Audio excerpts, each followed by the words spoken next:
Brought to you by Sharda University. Where the software engineer meets the gifted content writer. The world comes together at Sharda University.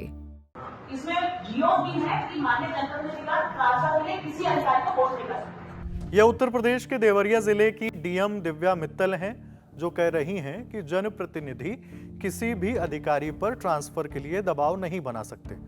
ये बात कहते वक्त meeting में राज्य सरकार के सदस्यों के साथ साथ केंद्रीय नेतृत्व से जुड़े लोग भी मौजूद थे, जैसे कि बैठक की अध्यक्षता कर रहे भारतीय जनता पार्टी के सांसद शशांक मणि त्रिपाठी, राज्य सरकार की ओर से राज्य मंत्री विजय लक्ष्मी गौतम, बीजेपी विधायक शलभ मणि त्रिपाठी, इनके इतर भी कई सांसद, विधायक और अफसर। वीडियो की शुरुआत में हमने डीएम दिव्या मित्तल का जो बयान सुनवाया वह वायरल है, और इस बयान के वायरल होने के बाद प्रदेश की योगी सरकार में कैबिनेट मंत्री सूर्य प्रताप शाही ने इस पर प्रतिक्रिया दी है, जिसकी जानकारी होना आपके लिए जरूरी है। पहले पूरे घटनाक्रम पर शुरुआत से नजर डालते हैं।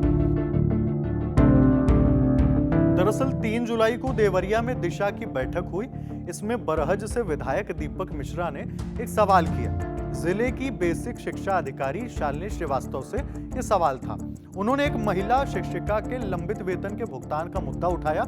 इसके साथ ही अपने क्षेत्र के एक संविदा अकाउंटेंट के ट्रांसफर को रोके जाने की बात कही और करुआना मार्ग का निर्माण शुरू ना होने पर सवाल भी खड़ा किया।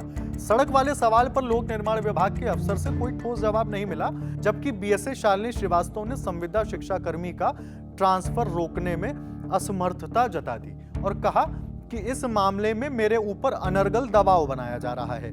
इस बात पर बहस बढ़ी तो नाराज विधायक दीपक मिश्रा मीटिंग के बीच ही उठ खड़े हुए और बाहर जाने लगे। तभी जनप्रतिनिधियों की ओर से अलग अलग बातें रखी गई, जैसे कि किसी ने कहा अगर कलम ना फंस रही हो तो ट्रांसफर कर देना चाहिए, वगैरह वगैरह। तभी जिले की डीएम दिव्या मित्तल जो कहती हैं वो बात वायरल हो गई। उन्होंने क्या कुछ कहा, सुनिए।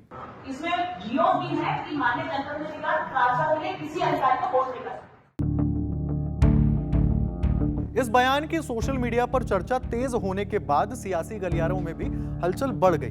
दिव्या मित्तल के बयान पर प्रदेश की योगी सरकार में कृषि मंत्री सूर्य प्रताप शाही ने कमेंट किया है। उन्होंने कहा, लोकतंत्र में लोगों की बात सुनना प्रशासन का काम है। जनप्रतिनिधियों के पास तमाम ऐसे काम आते हैं। इस तरह का कोई जियो यानी गवर्नमेंट ऑर्डर नहीं है जिसमें जनप्रतिनिधि अपनी बात नहीं कह सकता है। वहीं देवरिया सदर से बीजेपी विधायक शलभ मणि त्रिपाठी कहते हैं, हम बैठकों में गवर्नमेंट ऑर्डर पढ़ने नहीं जाते, संवेदनशीलता के साथ जियो का पालन कराने जाते हैं। जियो क्या है क्या नहीं ये हमें किसी अधिकारी से पढ़ने या समझने की जरूरत नहीं है। हम वो पढ़कर भी आते हैं और समझकर भी। बेहतर होगा कि अधिकारी अपना काम बेहतर ढंग से करे और जनप्रतिनिधियों को अपना काम करने दें। अधिकारी यदि सब कुछ शानदार ही कर रहे होते तो जनप्रतिनिधियों के जनता दर्शन में शिकायतकर्ता की भीड़ ना लगती, अधिकारियों के खिलाफ ढेरों शिकायतें ना आ रही होती। लोकतंत्र में जनता हमारी मालिक है और जनता के हितों से जुड़े मुद्दे रखना हमारा अधिकार, इससे कोई रोक नहीं सकता। हर अधिकारी को यह बात भी समझनी ही होगी कि उन्हें जनता की सेवा करने के लिए नियुक्त किया गया, ना कि मालिक बनने के लिए। इन बयानों से डीएम दिव्या मित्तल को लेकर जनप्रतिनिधियों में साफ नाराजगी नजर आती है। बाकी आपको बता दें कि 2013 बैच की आईएएस अफसर दिव्या मित्तल ने आईआईएम बेंगलुरु से एमबीए किया और आईआईटी दिल्ली से उन्होंने बीटेक किया है। इसके बाद उन्होंने लंदन में कुछ वक्त तक नौकरी की। मूल रूप से हरियाणा के रेवाड़ी जिले की रहने वाली दिव्या अपने पति गगनदीप के साथ वापस भारत आ गई।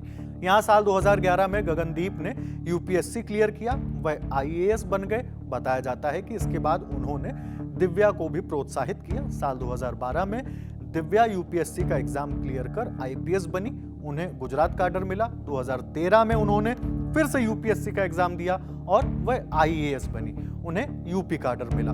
और यूपी काडर में रहते हुए आईएएस दिव्या मित्तल के हिस्से की कई कहानियां सामने आती रही हैं। इससे पहले भी कुछ दफे स्थानीय नेताओं की नाराजगी की, तबादलों की, और अब इस वीडियो के साथ जुड़ गया है विवाद का एक और पन्ना। बाकी मामले का हर अपडेट द ललन टॉप आप तक पहुंचाता रहेगा। शुक्रिया।